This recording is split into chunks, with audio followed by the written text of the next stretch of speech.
Morning. Good morning. In the early days of summer in May and June, graduation ceremonies dot the landscape.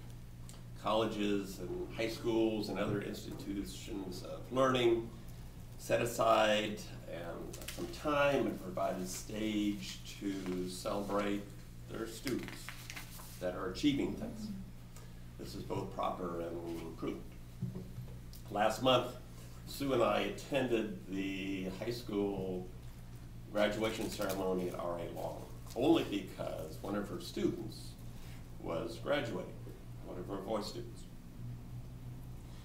He happened also to be the valedictorian of the class, and he presented, he had an opportunity to share his thoughts with the audience. His speech was memorable.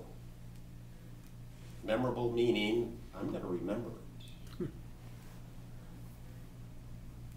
He talked of being exposed to certain aspects of his years in high school, in which he was introduced to certain aspects like acting and singing, which he felt steered him away from his suicidal thoughts.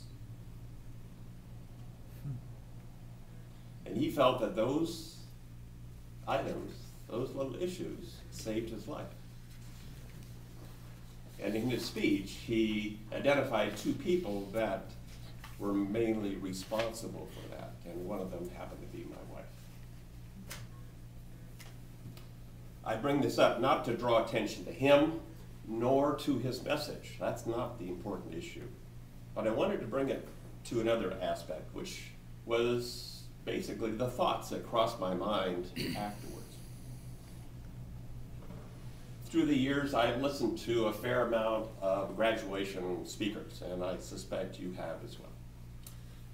And I asked myself, how many of those graduation speeches do I remember? Was there anything of value that I learned? And is my life better off now because of it? Well, sadly, I can't remember much about this. Each year, I find myself taking notice of the list of people who have been invited to present commencement addresses at various colleges and universities. These are people who have the sagacity to share their thoughts with others, and hopefully things of value. They happen to be authors and columnists and actors and actresses, musicians, television hosts, Supreme Court justices, congressmen, even the President of the United States. And I also learned that sometimes they share things of value. For instance, Russell Baker, a good author, he wanted to leave people with the message of being prepared. The best advice I can give anyone about going out in this world is, don't do it. I've been there, and it's a mess. J.K. Rowling of Harry Potter fame, she emphasized perseverance. It is impossible to live without failing at something, unless you live so cautiously that you might as well not have lived at all, which in case you fail by default. Mm-hmm. Of course, John F. Kennedy, inspiration of hope.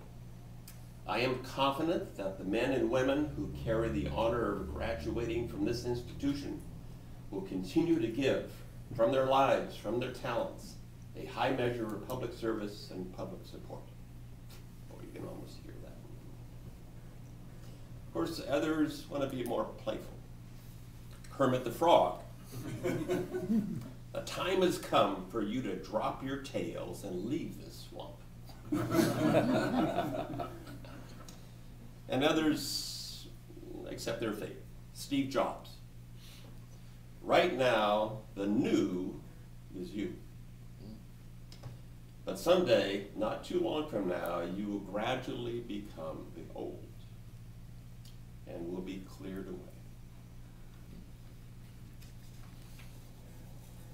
Of course, you might want to understand your audience and check out the Latin honors of the students who are hearing these messages. Cum laude, with honors. Summa cum laude, with highest honors. Cum laude, with help from Starbucks. Cum vente latte, wouldn't have graduated without lots of caffeine. Which brings me to the point of asking myself, what advice would I share if I found myself in the role of a graduation speaker? After thinking about it, a few things comes to mind. One, the time spent in your fraternity house basement is well spent. So is the time spent working on the school newspaper, or participating in intramural athletics, or staying up late into the night, or early morning talking with your friends. Jeff might agree that one measure of your happiness is, and well-being later on, is the number of connections you have with other human beings. That's where it comes from.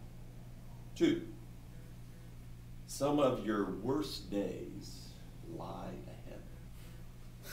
ahead.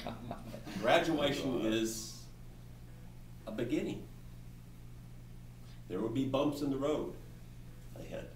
Your first job may feel great, but the one job you'll have 10 years from now hasn't yet been invented. 3, in the end, don't make it worse. Okay? I'm confident that you'll do many great things, students. Just don't mess up things in the process. There are too many smart people already doing that. 4, marry somebody smarter than you are. Put your ego aside. Accept the fact that there's another person who may have a better idea than you have. Make sure that person is on your team. 5, don't try to be great. Greatness is a nice goal, but greatness involves luck. It involves circumstances that are way beyond our control. If it happens, so much the better. If not, there's nothing wrong with being solid.